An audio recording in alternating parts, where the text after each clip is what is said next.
Une fois que j'ai téléchargé Google Keep sur le App Store ou le Play Store si j'ai un téléphone Android, euh, il me reste à me connecter avec mon compte CSSMI. Alors, on arrive sur la page d'accueil, on fait commencer. Si on a déjà un autre service de Google installé sur notre téléphone, eh bien notre compte va déjà être entré. Comme moi ici, j'ai mon compte personnel et mon compte professionnel, mon compte de CSSMI. Alors là, j'ai qu'à cliquer sur mon compte. Et comme j'avais déjà rentré les informations sur un autre compte Google, dans une autre application Google qui est déjà sur mon téléphone, eh bien à ce moment-là, je pouvais déjà tout est déjà connecté, j'ai pas besoin de rentrer de compte encore ou de code puis tout ça. C'est la même chose quand on vient pour se déconnecter. Si on se déconnecte d'un service Google sur une application Google, eh bien ça se déconnecte sur toutes les autres applications. Alors on voit que c'est la même chose au fond, vu que c'est un service synchronisé de Google. Eh bien si je change quelque chose sur mon téléphone, par exemple si je viens ajouter une note avec le plus, je viens faire quelque chose, eh bien, si je fais ça comme ça, mais ça apparaît automatiquement. Vous voyez en fond d'écran ici, ça c'est mon Chromebook. Eh bien, ça apparaît automatiquement. Si c'était un ordinateur PC, ce serait la même chose. C'est un service en ligne, je suis sur le site Internet. Eh bien, ça se synchronise de toute façon. Alors, on a exactement les mêmes fonctions sur un téléphone ou sur un iPad. Sur l'app mobile, on a exactement le même Keep, les mêmes fonctions, les mêmes rappels, les mêmes couleurs d'étiquettes, les mêmes étiquettes, tout est pareil, la même recherche. La seule différence, c'est qu'on a accès à l'appareil photo. En cliquant ici directement sur Images en bas, on a une option de plus qu'on n'a pas sur la version en ligne, c'est Prendre une photo. Alors, on donne l'autorisation d'accéder à l'appareil photo. On peut prendre une photo. Je l'utilise. Et voilà, une nouvelle note est créée avec la photo que je viens de prendre. Puis ensuite, j'ai les mêmes options que d'habitude. J'adore les suggestions qui m'écrivent n'importe quoi. Et voilà, une fois que c'est fait, je reviens en arrière et on le voit, ça se synchronise automatiquement avec la version en ligne. Je n'ai pas eu besoin de peser sur rien, ça se rafraîchit automatiquement. C'est assez fort sur ce point-là, sur ce plan-là.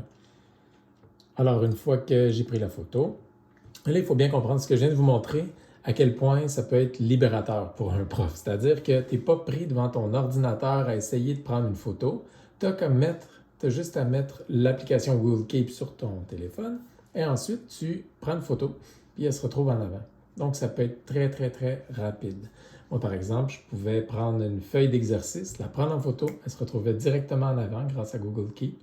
Et dès qu'elle est en avant, là, je pouvais la modifier au tableau, expliquer des choses aux élèves, et tout ça. Donc, c'est très rapide pour numériser quoi que ce soit. Autre chose qui est spécifique à l'application mobile, c'est le petit bouton audio qu'on a en bas ici. Alors, en cliquant sur le petit micro, ce que ça fait, c'est qu'il faut d'abord donner l'accès au micro une première fois. Alors, je prends une note, c'est très pratique, mais dès que j'arrête de parler, l'enregistrement audio arrête et voilà.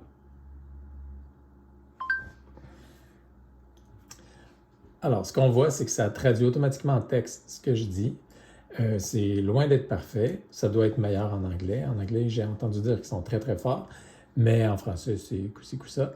On a accès. Je prends une note, c'est très pratique, mais dès que j'arrête de... On a accès à l'enregistrement audio qui est, en passant, de très basse qualité. C'est juste pour dire qu'on se rappelle, qu'on entend, qu'on comprend, mais c'est pas du tout la bonne qualité audio. Il y a beaucoup de bruit de fond, puis tout ça, même si en ce moment, je suis dans une pièce silencieuse avec un bon téléphone.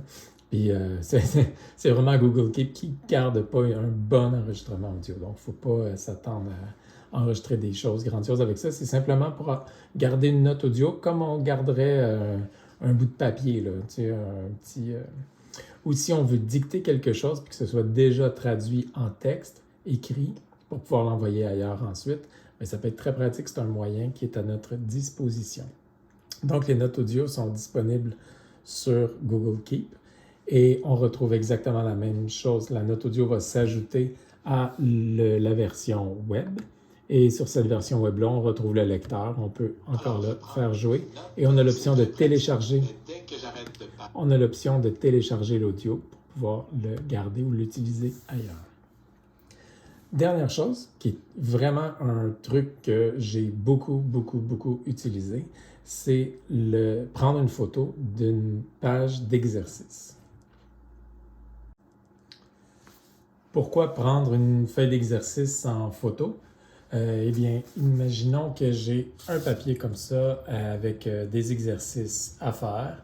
Je l'ai depuis toujours en papier et je n'ai plus du tout la version numérique de cette feuille-là. Alors, j'ai l'intention de transformer ça en formulaire Google, par exemple, mais au lieu de me casser la tête à tout retaper ça, j'aime bien mieux prendre Google Keep pour aller plus vite. Alors, je vais venir directement peser sur prendre une photo. Et voilà, je vais prendre ma page en photo. Et j'utilise la photo.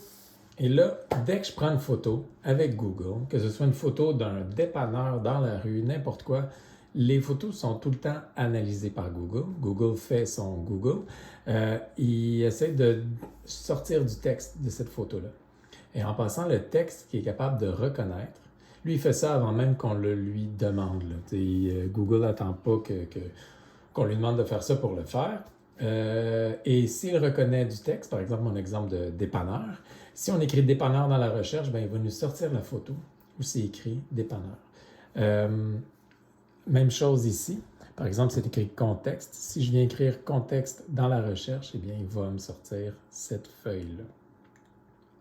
Mais je peux lui demander de le faire volontairement et de me mettre le texte qui est dans la photo dans la note. Ça vient donc numériser ce qui est écrit dans la feuille. On appelle ça la technologie OCR, c'est la reconnaissance de caractère, et il vient le copier en bas dans la feuille. C'est pas parfait, mais ça fait une grande partie du travail, ça peut me faire gagner du temps. Alors, qu'est-ce que je fais avec ça? Je m'en viens cliquer sur l'image. Je pourrais la modifier comme je vous avais montré sur la version web. Mais ce que je veux faire, c'est venir dans le petit menu 3 points et extraire le texte de l'image.